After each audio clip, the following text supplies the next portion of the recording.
मित्रांनो, जलसंपदा पद विभाग भरतीचे आतापर्यंत जेवढे पण पेपर झालेले आहेत त्यामध्ये जीके या विषयावरती कोणकोणते प्रश्न आले होते ते सर्व प्रश्न आजच्या व्हिडिओच्या माध्यमाने आपण बघण्याचा प्रयत्न करणार आहोत। जवळपास जर म्हटलं तर 7 ते 8 पदांचा आतापर्यंत पेपर झालेला आहे, तर ते सर्व पदांमध्ये आपल्याला कोणकोणते प्रश्न विचारले गेले होते त्याविषयी सविस्तर माहिती आजच्या व्हिडिओच्या माध्यमाने तुम्हाला बघण्यासाठी भेटणार आहे। आणि त्यासोबत मराठी, इंग्लिश, गणित, बुद्धिमत्ता यावरती कोणकोणत्या टॉपिकवरती प्रश्न विचारले गेले होते ते देखील आपण याच व्हिडिओच्या माध्यमाने बघणार आहोत। त्यासाठी नक्कीच या व्हिडिओला पूर्ण बघा।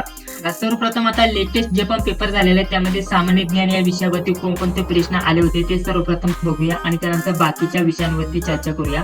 तर बघा, यातील पहिला प्रश्न काय आहे, क्षेत्रीय ग्रामीण विकास बँकेत महाराष्ट्राचा वाटा किती टक्के आहे अशा प्रकारचा प्रश्न विचारला गेला होता। तर या प्रश्नाचं योग्य उत्तर होतं 3.57%। पुढील 2 नंबरचा प्रश्न, 19 वर्षाखाली दक्षिण आशियाई फुटबॉल स्पर्धा 2023 कोणत्या देशाने जिंकली आहे? तर आपल्या प्रश्नाचं योग्य उत्तर होतं भारत देशाने जिंकली आहे। पुढे आपल्याला प्रश्न विचारला गेला होता, भारताची पहिली पूर्ण वेळ महिला संरक्षण मंत्री कोण आहे? तर आपल्याला पूर्ण वेळ महिला संरक्षण मंत्री विचारल्या होत्या, तर या प्रश्नाचं योग्य उत्तर होतं निर्मला सीतारामन हे आपल्या प्रश्नाचं योग्य उत्तर होईल।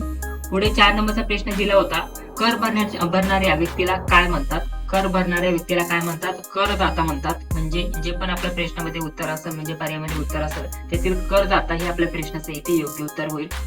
चला, पुढील प्रश्न आपल्याला 5 नंबरचा काय दिलेला होता, IMF ची स्थापना केव्हा झालेली आहे? तर 27 डिसेंबर 1945 रोजी IMF ची स्थापना झालेली आहे असं आपल्याला सांगता येईल। पुढील प्रश्न होता, आशियाई क्रीडा स्पर्धा 2023 मध्ये बॅडमिंटन पुरुष दुहेरीमध्ये सुवर्ण पदक कोणी जिंकलेले आहेत यावरती प्रश्न विचारला होता। तर आपल्याला या प्रश्नाचं योग्य उत्तर सांगता येईल चिराग शेट्टी व सात्विक साईराज या प्रश्नाचं आपलं योग्य उत्तर असणार आहे।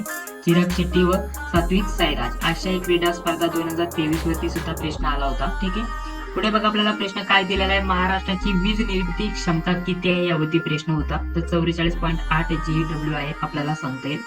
त्यानंतर पुढील प्रश्न जर विचार केला तर मराठीवरती हे 2 प्रश्न विचारले गेले होते। बघा, मराठी व्याकरणावरील हे 2-3 प्रश्न आहेत।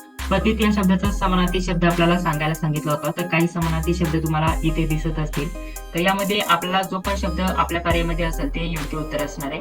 पुढे अजून जर म्हटलं तर बघा आपल्याला काय दिलं आहे, अडते या शब्दाचा समानार्थी शब्द आपल्याला विचारला होता, तर 2 आपल्याला समानार्थी शब्द दिले। पर्यायामध्ये जो पण शब्द असेल ते आपल्या प्रश्नाचं योग्य उत्तर असणार आहे। पुढे आपल्याला वहिवाट या शब्दाचा समानार्थी शब्द विचारला होता, तर काही शब्द दिलेले आहेत ते तुम्ही इथे बघू शकता आणि जे पण आपल्या पर्यायामध्ये उत्तर असेल ते आपल्याला इथे सिलेक्ट करायचं होतं। ठीक आहे, अशा प्रकारचे हे प्रश्न तुम्हाला आता जे लेटेस्ट पेपर झाले त्यामध्ये विचारले गेले होते। आणि यापूर्वी जर म्हटलं तर हे जे बाकीचे प्रश्न तुम्हाला स्क्रीनवरती दिसत असतील यावरती डिटेलमध्ये आपण स्पष्टीकरण दिलेलेच आहे। यावरती तुम्हाला प्रश्न विचारले गेले होते जे की तुम्ही स्क्रीनवरती बघू शकता। ठीक आहे, हे टॉपिक आहे, काही प्रश्न तुम्हाला स्क्रीनवरती दिसत असतील यावरती तुम्हाला प्रश्न विचारले गेले होते। याचा आपण PDF देखील बनवले आणि ते PDF तुम्हाला